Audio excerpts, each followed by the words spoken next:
먼 길 한달음에 달려오게 만든 오늘의 주인공 한우 파불고기입니다. 맛있겠다. 서울에서 오길 잘했어요, 진짜. 촉촉한 육즙이 살아있는 부드러운 소고기와 알싸한 향이 살아있는 파채, 쫄깃한 버섯이 불판 위에서 지글지글 맛있게 익어가는데요. 같이 먹는군요. 고기가 넘쳐요. 네. 입안 가득 밀어넣는 순간 사르르 녹아내리는 불고기는 밥 한 술에 올려 먹으면 밥도둑이 따로 없다는데요. 고기 옆에 빠질 수 없는 신선한 쌈채소 위에 푸짐하게 올려 한 쌈 하면 메뉴판을 보시면 알겠지만 파불고기라고 딱 하나가 있었거든요. 메뉴가 하나 있다는 게 그만큼 맛이 있다는 거 아니겠어요? 저도 이 불고기 먹으러 서울에서 왔어요. 불고기에 이 파향이 배어 있어서 적당히 단맛도 나고 감칠맛도 나고 계속 생각나고 땡기는 맛입니다. 먼 길마다 않고 찾아오게 만드는 마성의 한우 파불고기가 탄생했다는 고수의 부엌. 여기가 부엌인데 옛날 집을 개조를 해서 만들었기 때문에 부엌 구조가 좀 다른 집하고 좀 다릅니다. 오래된 건물이지만 깔끔하게 정돈된 부엌. 하지만 특별할 게 없어 보이는데요. 특별 보이진 않는데요? 제가 이제 보여드릴게요. 어떤 특별함이 숨어 있을지 궁금해지던 그때 눈앞에 펼쳐진 건 끝이 보이지 않는 부엌입니다. 좁고 부엌이에요? 기다란 길을 따라 구불구불 이어져 있는데요. 여기가 동굴밭죠. 장사가 잘 되다 보니까 늘어나서 여기까지 온 겁니다. 조리 과정에 맞게 부엌을 조금씩 늘리다 보니 좁고 긴 지금의 모습이 됐답니다. 부엌은 점점 변했지만 음식 맛은 한결같이 지켜왔다는 고수의 한우 파불고기. 그 비법을 찾아 나섰습니다. 매일 아침 들어오는 고기를 직접 손질하는 고수. 여기에 첫 번째 맛의 비밀이 담겨 있는데요. 이거는 한우 목심 부위예요. 우리는 처음 시작할 때부터 한우만 치고 했어요.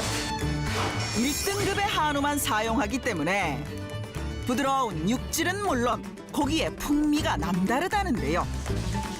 꼼꼼히 기름을 제거했다면 이제 숙성을 할 차례. 특별한 숙성 재료의 정체는 바로 홍시입니다. 이걸 넣나요?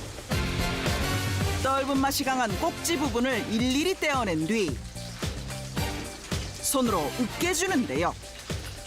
이 홍시가 육질을 연하게 만들고 자연스러운 단맛을 고기에 더해준답니다. 이것도 단맛 좋죠. 고기는 이제 단단거 많아요. 그래서 그 홍시를 이제 응용해서 고기가 쓰면은 이 단맛이 되겠다. 이렇게 해서 40년간 매일 불고기를 만들면서 더 나은 방법을 고민하고 연구한 덕분에 찾은 방법이라는데요. 홍시가 없는 여름철에는 제철 살구로 대신한다는군요. 이 상태로 약 7시간 숙성해 고기에 맛이 배어들면 이제 숙성 1단계가 끝났습니다.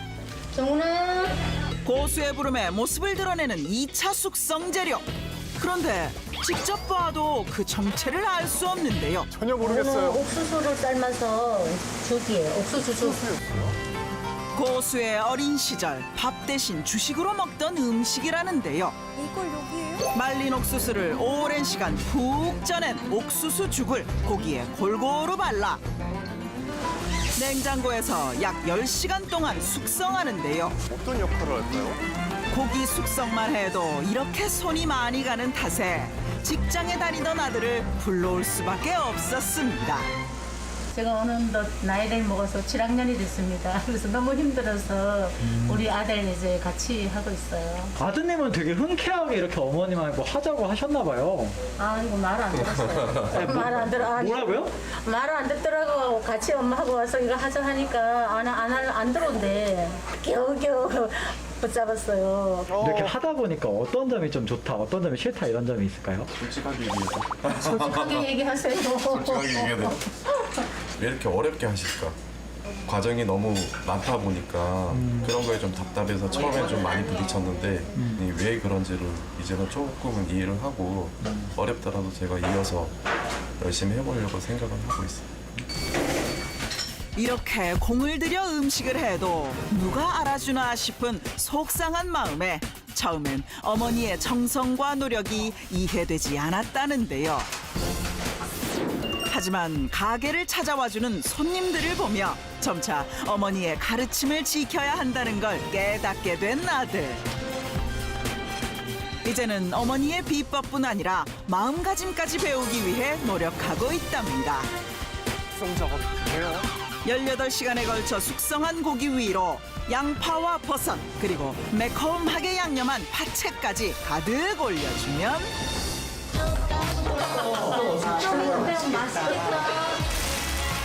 동시에 자연스러운 단맛과 옥수수죽의 고소함 그리고 긴 시간 숙성으로 부드러운 식감 자랑하는 한우 파불고기. 씹을 때마다 입안에서 터지는 풍부한 육즙은 기본. 불고기에선 상상할 수 없던 진한 감칠맛에 놀라는 손님들. 저 궁금합니다. 다른 집 불고기들은 좀 달고 많이 먹으면 질린 느낌이 강했었는데 여기는 적당히 달달하면서 담백한 게 맛있었던 것 같습니다. 고기가 다른 것보다 좀 너무 연하고 부드러워서 살짝 무는 맛? 그래서 한 입에 다 넣어도 부담 없이 먹을 수 있었어요. 불고기에서 빠질 수 없는 이 짭조름한 국물 역시 손님들 입맛 사로잡은 1등 공신인데요. 짜거나 자극적이지 않고 시원한 맛을 자랑한답니다. 개운해. 보통 불고기 먹으면 국물이 느끼한데 이 집은 국물이 느끼함까지 싹 잡아줘서 좋은 것 같아요. 불고기의 느끼함을 잡아준다는 시원한 국물 맛을 위해선 가게가 한가해지는 오후에도 고수의 부엌은 쉴 틈이 없답니다. 그래도 뭔가 있나 봐요. 대형 육수통에 큼직한 토종닭부터 각종 채소와 인삼 등 아낌없이 넣어주고 마지막으로 들어가는 갈색빛 액체 정체는 바로 아, 이게 엿질금이에요. 고기를 연하게 해주면서 자연적인 단맛. 식혜를 만들 때 쓰는 엿기름은 자연스러운 단맛을 낸다는데요.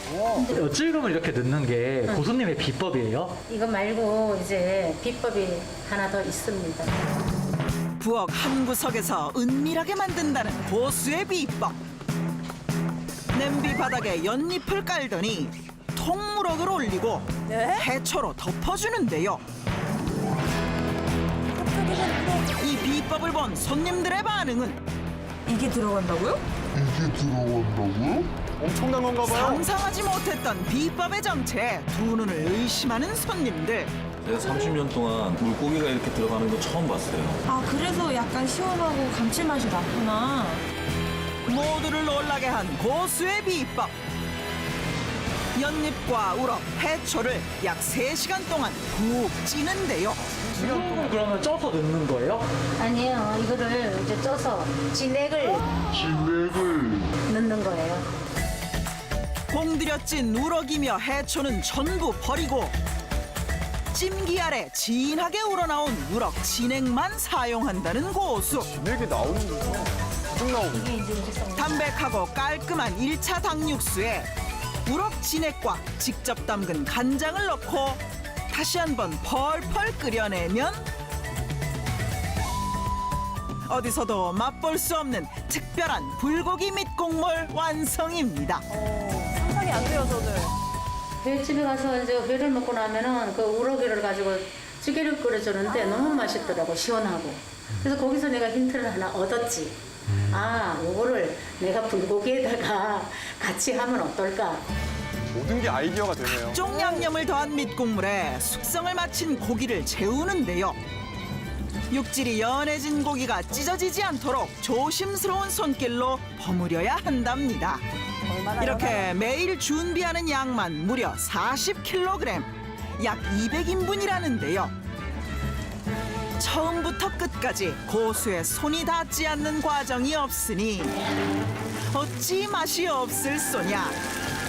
보글보글 끓어오르는 밑국물에 불고기를 척척이 적시며 골고루 익혀주면 처음부터 끝까지 육즙 가득 머금은 한우 파불고기 완성. 뜨거움도 있게 만드는 불고기의 매력. 짜지 않고 담백한 고기 맛에 한 번, 시원하고 개운한 국물 맛에 두 번 반한답니다.